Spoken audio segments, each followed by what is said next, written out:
the proper care and guidance of our children.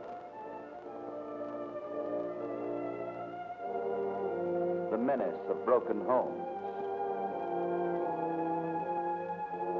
The question of juvenile delinquency.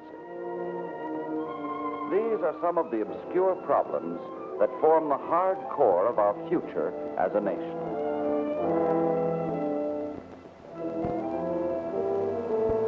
Boy in trouble. In the minds of many, a bad boy, fit only for reform school or police authority for punishment and social vengeance. Some 40 years ago, there was a young priest in Omaha, Nebraska, not long here from his native Ireland, who believed that there was no such thing as a bad boy. He said it loud and often, and on a capital of 90 borrowed dollars, he outfitted what he called a boys' home, dedicated.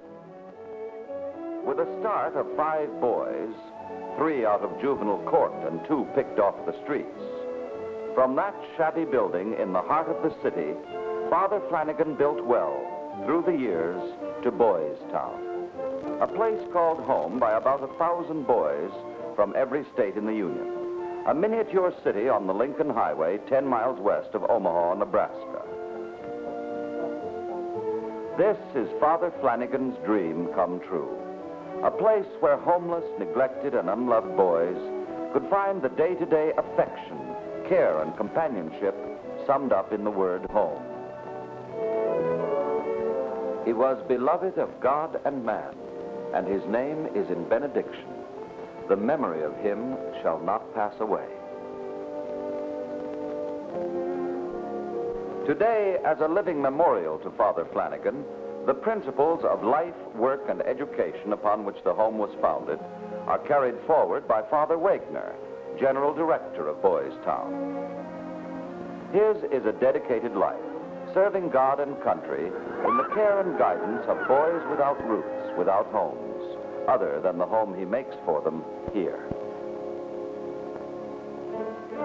At Boys Town, education has 2 primary aims. 1, a good education should teach a boy how to live, and 2, it should teach him how to make a living. Both are considered essential to his well-being.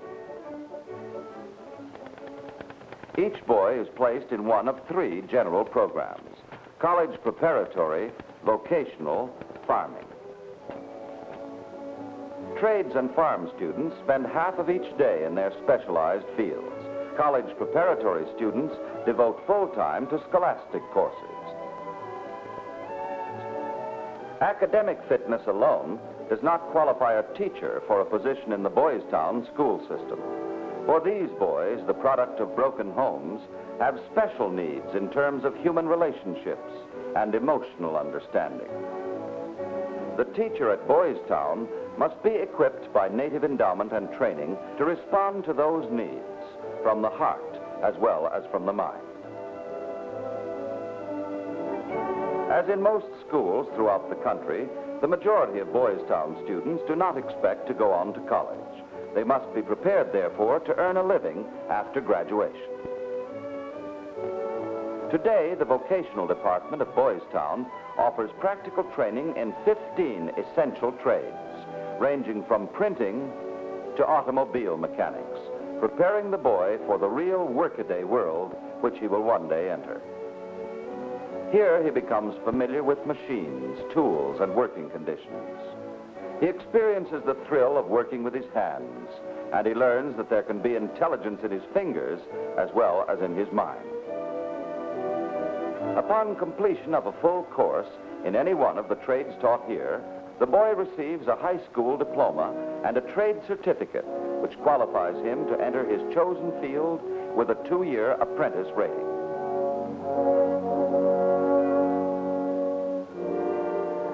The agricultural program at Boys Town has developed into one of the best equipped, scientifically operated farms in the Middle West, with main crops of corn, wheat, oats, produce, and alfalfa, dairy products, eggs, pork, and beef, most of it consumed on the premises. Basically, the farm is run by men of skill and training in scientific farming and serves as a practical working schoolhouse for those boys who have chosen agriculture as their life's work. It is a rare year that does not bring the 4-H Club of Boys Town at least one award, and usually more, from state and county fairs and from nationally known livestock expositions.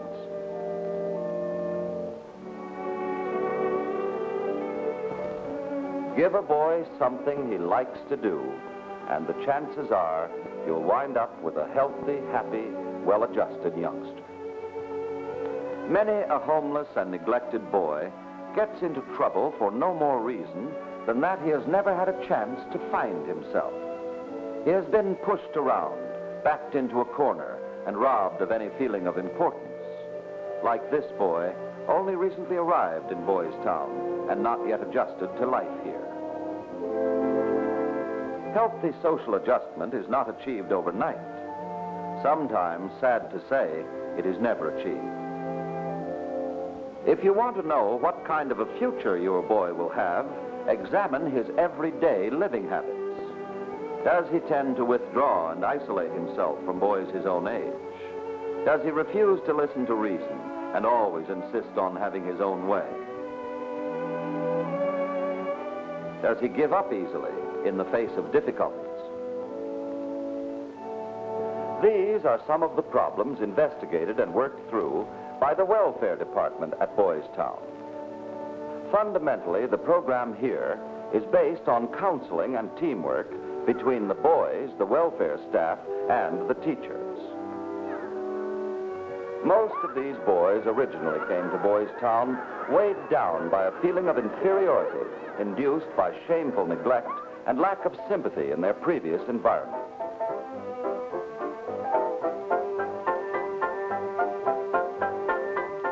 Here at Boys Town, every effort is made to instill in the boy a feeling of self-confidence, of warm acceptance and security. In short, to provide an environment that comes closest to a real home. We in the Welfare Department and on the teaching staff at Boys Town know that the boy with mental and emotional problems needs help, and we try to see that he gets it. We know, too, that the feeling of inferiority in a boy is a tragic thing. It constitutes one of our major problems here at Boys Town. A boy will know he is worth something only if he can feel wanted, if he is accepted and respected by those with whom he associates every day.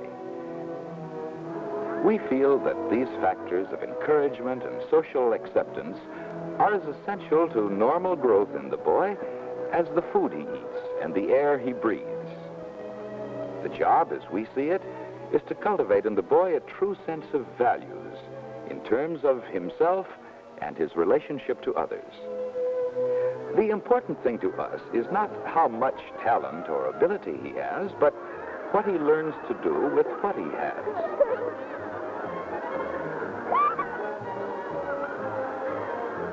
Free play activity is one of the first and most important lessons in child care and guidance. Through play, he learns how to give as well as take. He finds he can't always have his own way, but must yield to the pressure of the group if he wants to continue as a part of that group.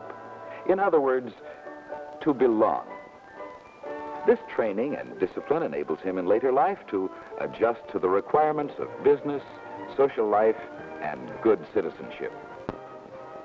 The extensive and intensive intramural program, there is room in one or more sports for every boy in Boys Town. This great field house can accommodate hundreds of boys engaged in basketball, wrestling, handball, gymnastics, and volleyball, even while indoor varsity football practice is going on. Out on the track and other play fields, in every season of the year, there is always something taking place. In every sport, at every age level, in house against house league competition, or on a most informal and sometimes hilariously haphazard choose-up-sides basis.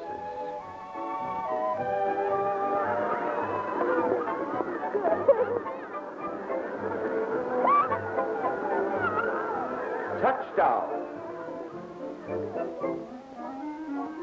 As for the interscholastic competition, football is the big sport. with Boys Town teams year in and year out, holding their own and more against some of the crack high school teams from coast to coast.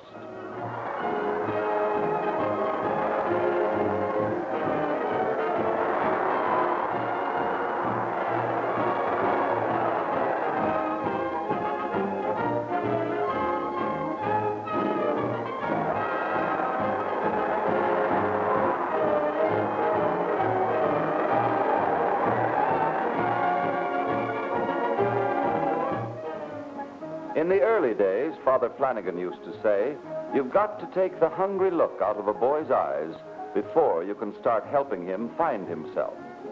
That tradition has been extended into a maxim that says, feed them first, feed them well, and half your worries are over. This, then, is feeding time at Boys Town. 3 times a day, big, healthy meals planned by expert dietitians and prepared by experienced cooks in ample quantities for growing boys. The age of adolescence is a critical period in a boy's life. Physical and psychological changes are taking place in him. He is growing into a sharper awareness of selfhood. He has social needs that must be filled after school hours and off the playing field. The social side of life at Boys Town takes in a varied program that ranges from weekly movies for the entire population of Boys Town to formal and informal proms, house dances, and part-holder boys.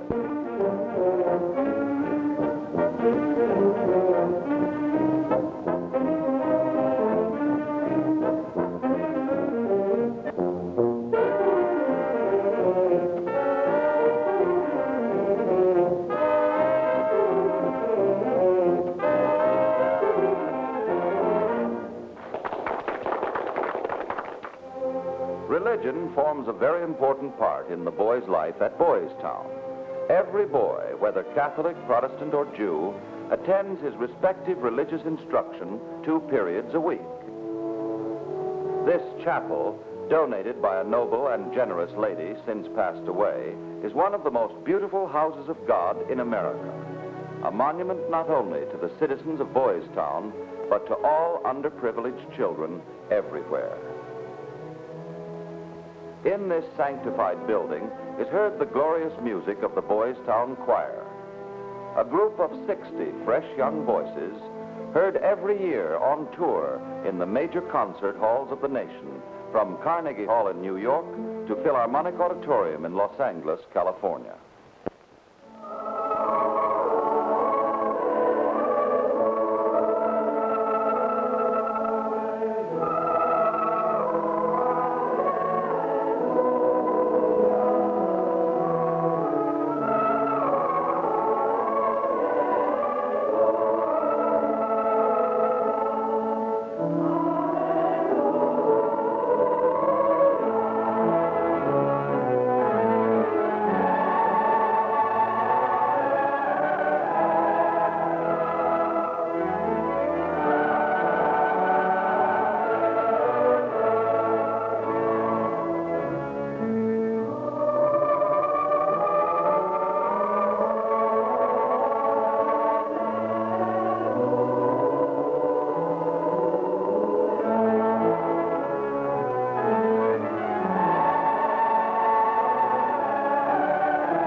About a year after my father died, my mother married again. I couldn't seem to get along at home anymore. I started hanging around the streets, looking for trouble, and most times finding it. Some social service lady wrote to Boys Town about me, and the next thing I knew, here I was, and not liking it. I figured to give it a play for a week or two on account of my mother, and then light out somewhere, anywhere. But somehow, I stuck around. No walls, no locked gates to shut me in. Everything wide open. Nobody watching. Funny how you get to feel about that. And no uniforms. Just regular clothes. It made a big difference. I stayed.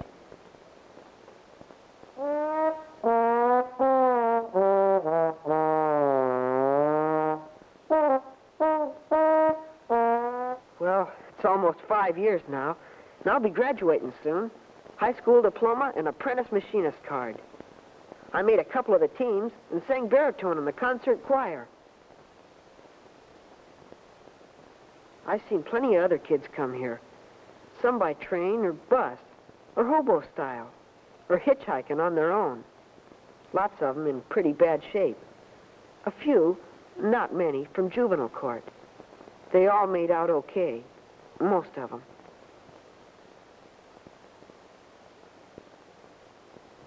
How do we feel about this place? Well, it's tough to talk about. What it means to us, where we might have wound up if we hadn't come here to live. It's home, but that doesn't say it all. We found things here we never figured we'd ever have. The kind of things other guys have, who've got real homes and other kids in the family. About Boys Town? Well, all I can say is, and believe me, that's plenty, it's a place called home.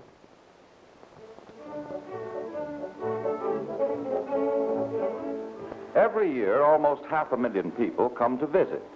They find that Boys Town is not a correctional institution, that it doesn't belong to any individual or group, or to any civic or governmental agency.